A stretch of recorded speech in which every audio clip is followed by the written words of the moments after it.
Hey, what's going on, everyone? My name is Lucas Fisher, and just wanted to document me managing my brother's music adventure. As far as this video goes, I just want to kind of outline first. I'm going to start talking about who I am, where I come from musically, I guess my credentials, and my experience, and then I want to go into this individual experience of managing my brother, since I've never actually managed anyone musically before yet. I've been making music and doing music projects and ventures for many years. I mean, I grew up playing guitar, and then it turned into a home recording, and then I'm a music major, so I just kind of spilled the beans on everything there, but that's exactly what it was. I've always been doing music. I always loved it.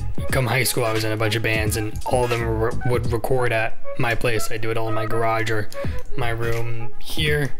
And then after high school, went to community college, didn't know what I wanted to do, did that for a couple of years, and then I did that for 2 years, and then I figured out, yeah, you know, I do want to do music. I want to pursue it, and so I went to a school down here in Southern California, and I pursued what the degree was called Music Industry Studies, and it basically just equates to music business.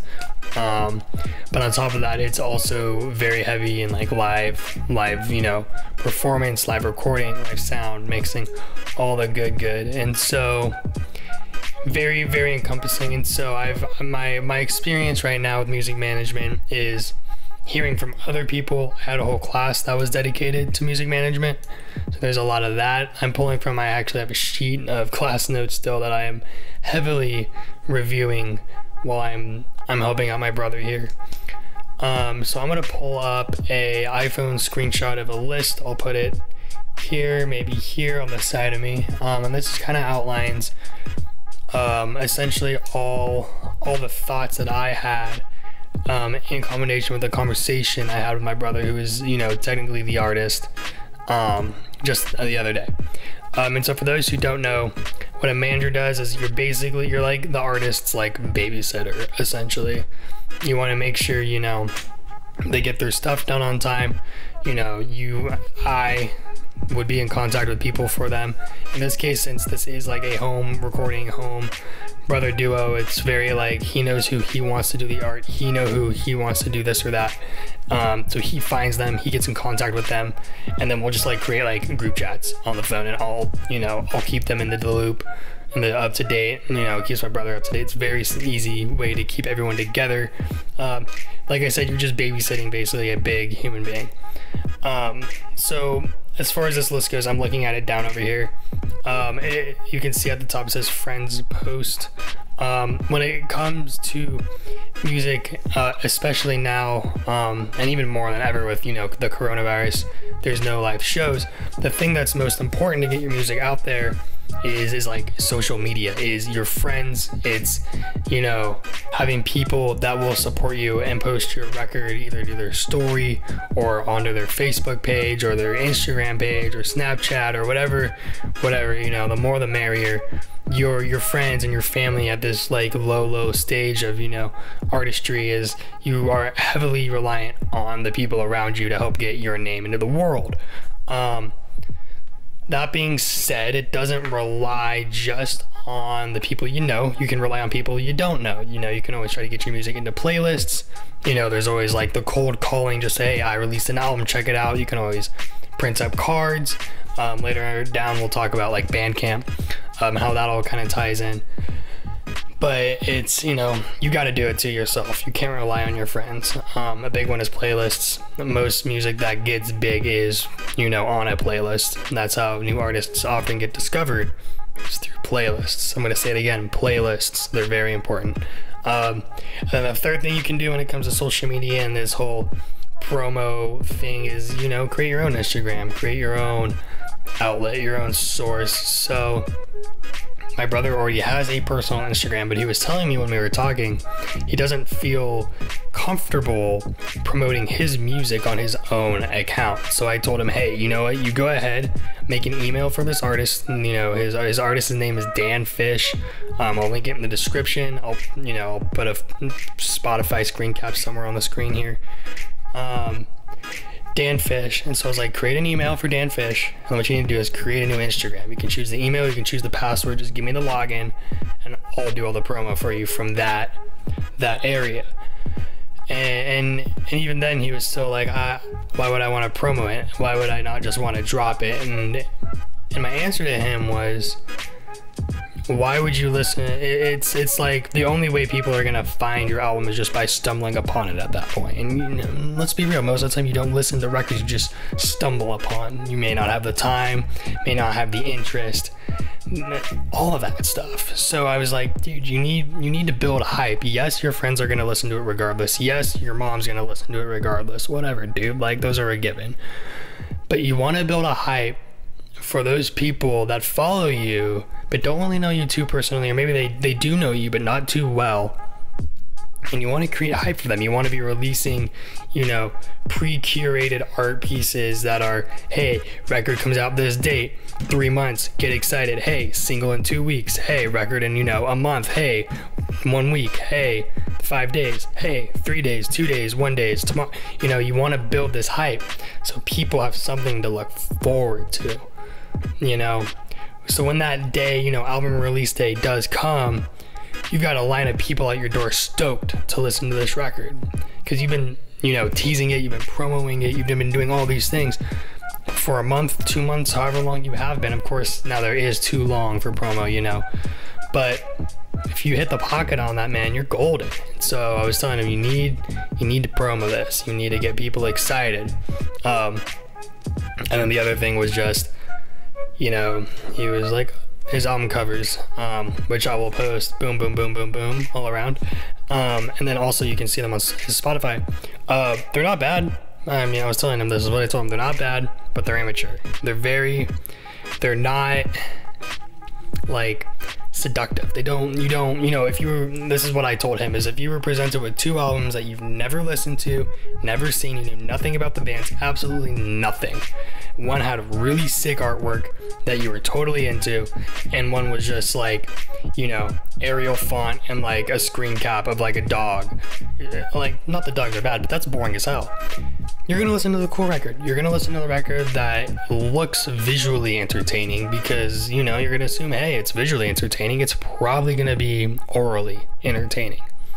And so I was telling him, hey, like, get your art together. And back to his album covers, this is where I was, is he needs, it's very like Arial font, get a photo off Google Image, load it into Canva, like very, very like, you know, everyone does that. But it's like, I'm like, dude, like, if like he keeps telling me I want to go do this for the rest of my life, like college is the backup, like this is my number one, this is what I'm gonna do. I was like, all right, dude, like you need to start treating not only the music but every facet of the release and your music business, your music brand, as important as the music. That kid sat in his room, it's been maybe 6 months now, every day, sun up to sundown, since like COVID started, before COVID, working on his record. And I shit you not when I say sun up to sundown, he wakes me up with his music in the morning, because we share a wall, and he puts me to sleep with it at night. So I'm like, dude, this is great. You're putting honestly too much time into this record, because he'll mix songs like 10 times, which is normal, but you know. But like, he's not treating the art as important. He's not treating the promo. He's not treating the hype. He's not treating any other facet of this as important. And I'm telling him, hey, like, you know what, dude, you keep working on music, I'll do the other work, but we need to take it seriously. If you're serious about doing this until you're 40, 50, you know what I mean? It's hard to become big these days. It's hard to become noticed. It's hard to get your music listened to by people you don't know about, or they don't know you. So that's where I was like, dude, we need to step up your art, step up your album covers. They're not bad, they just look like a 5-year-old drew them with crayon. We can do better than this. Pay someone, he's paying someone right now to do it, and I'll update you guys with the art, as long as he says it's cool, he knows I'm doing this video. As long as it's cool, I can drop it whenever he says that's cool. I'll show you guys. We don't have it yet. We're still talking to the artist. We're still in cahoots, brainstorming. I was telling him, hey, send to her your sketches. You know, she doesn't know what you're thinking, dude. She has no idea. You can tell her in million different ways how to draw a tree, but if you don't show her how to draw a tree, she may never draw it how you want it drawn. So that's that. The next section says Bandcamp, free codes, downloads, Spotify, and then physicals. This is the actual release of the record. This goes back to like just promoting your music yourself to people you've never met. A great way to do it is, and my personal experience and my personal preference is Bandcamp download cards. So Bandcamp allots you a certain number of free downloads. You print the codes onto paper, you hand the paper out to strangers. Hopefully they go and download it, like your music, and continue to follow you. That's what I was telling them, is that you need to, you know, get yourself business cards or download cards. Get something so you don't have to sit there and give someone a 2-minute elevator speech. You go, hey, I'm Dan Fish, here's my music, go download it for fans of blah blah blah blah blah. It's indie rock, whatever it is. It's like, his music's like this jazzy, super cool jazzy, like lo-fi, hip-hop, electronic, rocky, funk. I can't even describe it. It's so all over the place. It's great. But that's my point. You're walking by the street, hey, I like that show in your band, check out my music, done. Like, sure, the person will be like, oh shit. And if you do have the time to sit down and talk to them, do it. But sometimes you don't. So that's where Bandcamp comes in. Obviously Spotify, you know, DistroKid, CD Baby, yada yada yada. Use one of them, get your music up on streaming sites. Easy as that. Put it on SoundCloud, put it on YouTube, all that good stuff, you know. Wherever people can stumble upon it, the more places, the better. That's what you want with your release. You want the most amount of people possible listening to your record. Duh, but come on, like, get your music out there in every way. And the last thing we were talking about were physicals. Physicals have been dying off for who knows how long, but there's always that niche. I mean, right behind this camera here, I have 2 tapes from my buddy's records. Behind me, I've got stacks of CDs I've been collecting for years. I've got records behind me. I've got records over there below me. Like, there's these just niche things people are into when it comes to music. You know, I kind of have all of them, but like, some people may just like tapes, some people may just like records, you know, some people don't touch any of it. And so I think it's always a good idea in the back of your mind, physicals. You never know who's going to be a fan. You never know who's going to want to take one home. You know, I don't even listen to the tapes of my buddies' bands, to be honest. I have them because I think the art is cool. I think the tape is super unique with my only 2 tapes. I have them so when you walk in my room, you see them. It's like a focal focus point of my room. I think it's great. And so you just never know. I mean, it's not cheap, but if it pays off, it pays off, which is always what you're going for. Music's a gamble. You want to win. The last thing we were talking about for an actual release was the idea of a live listening party. Something where he and you know, it's COVID times, but where he can invite his friends and, you know, people who enjoy his music, and we can have a distance listening party in our backyard or something. And even, you know, he could play a set, he could do anything like that.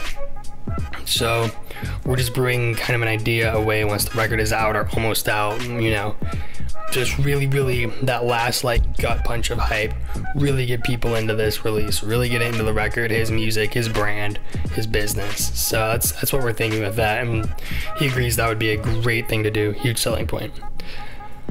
As far as the album release actually goes, today is, oh, my watch is covering, I think it says August 22nd is today.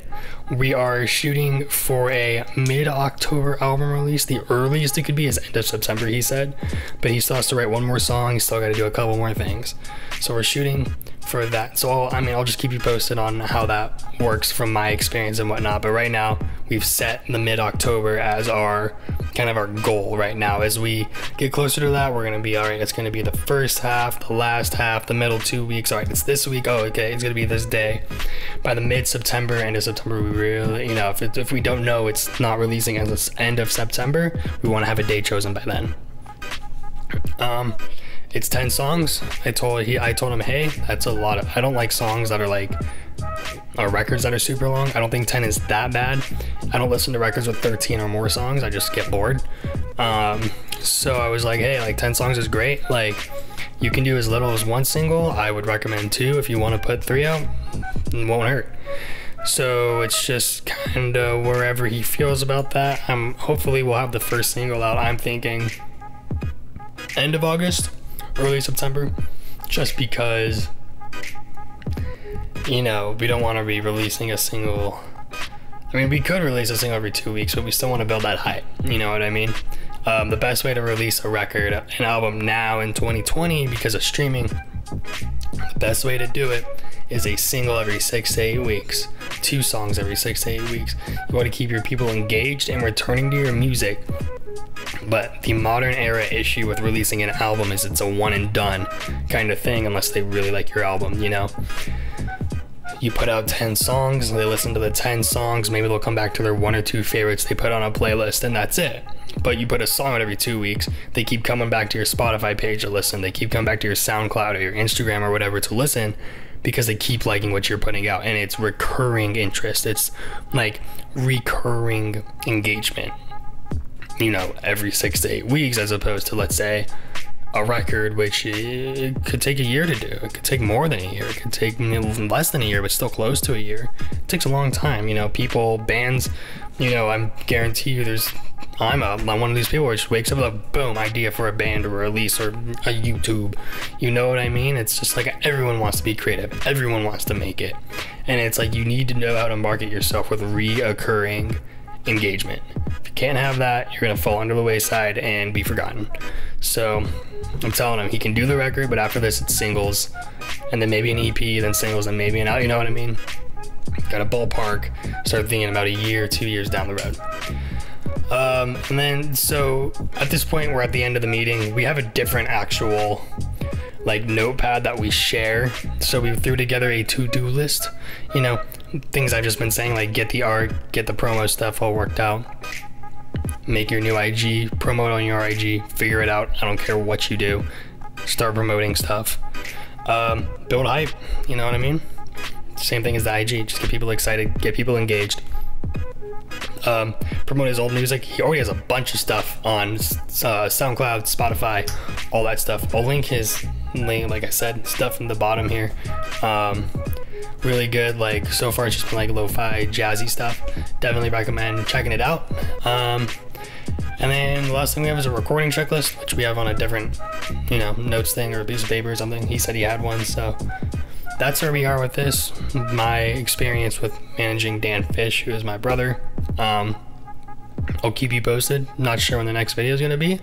Hopefully soon, once we get this ball rolling a little bit. But that being said, I will catch you guys on the next one. Later.